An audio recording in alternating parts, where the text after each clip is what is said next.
ଲିଖନୀରେ କାହାଣୀ। ଆଜିର ଗଳ୍ପ ମାଠିଆରୁ ପାଣି କୁଆ ପିଇଲା।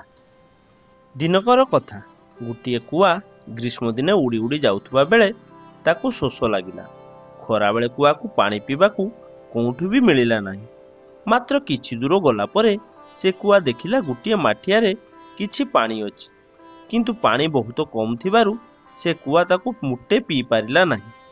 ପିଇବା ଲାଗି ସେ କୁଆଟି ବହୁତ ଚେଷ୍ଟା କଲା, ଏପରିକି ମାଠିଆକୁ ଗୋଡ଼େଇକି ପିଇବା ଚେଷ୍ଟା କଲା, କିନ୍ତୁ କୁଆ ପାରିଲା ନାହିଁ। ଶେଷରେ ବହୁତ ଭାବି ଭାବି ସେ କୁଆ ଗୋଟିଏ ଉପାୟ ପାଇଲା।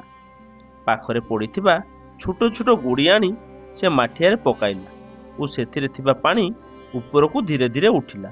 ଯେତେବେଳେ ପାଣି ପୁରା ଉପରକୁ ଉଠି ଆସିଲା, କୁଆ ଆରାମରେ ପାଣି ପିଇ ପାରିଲା। ପାଣି ପିଇ ଆନନ୍ଦରେ ଉଡ଼ିଗଲା। ପିଲାମାନେ, ଏ ଗପରୁ ଆମେ କଣ ଶିଖିଲୁ? ବୁଦ୍ଧି ଓ କୌଶଳ ଦ୍ୱାରା ହିଁ ସବୁ କାମ ହୋଇଥାଏ।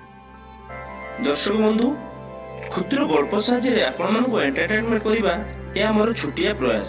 ଯଦି କୌଣସି ଉଚ୍ଚାରଣରେ ଭୁଲ ଥାଏ ତାହେଲେ ମୋତେ କ୍ଷମା କରିଦେବେ। ଲେଖନୀରେ କାହାଣୀ ଗଳ୍ପଟି ଆପଣମାନଙ୍କୁ ଭଲ ଲାଗିଥିଲେ ଭିଡ଼ିଓଟିକୁ ଲାଇକ୍ କରିଦିଅନ୍ତୁ, ସେୟାର କରିଦିଅନ୍ତୁ ଏବଂ ଗଳ୍ପଟି ଭଲ ଲାଗିଥିଲେ କିମ୍ବା ଖରାପ ଲାଗିଥିଲେ ଆପଣମାନେ କମେଣ୍ଟ ଦ୍ୱାରା ଆମକୁ ଜଣାନ୍ତୁ। ଆପଣମାନଙ୍କର କମେଣ୍ଟ ଆମ ପାଇଁ ବହୁତ ଗୁରୁତ୍ୱପୂର୍ଣ୍ଣ।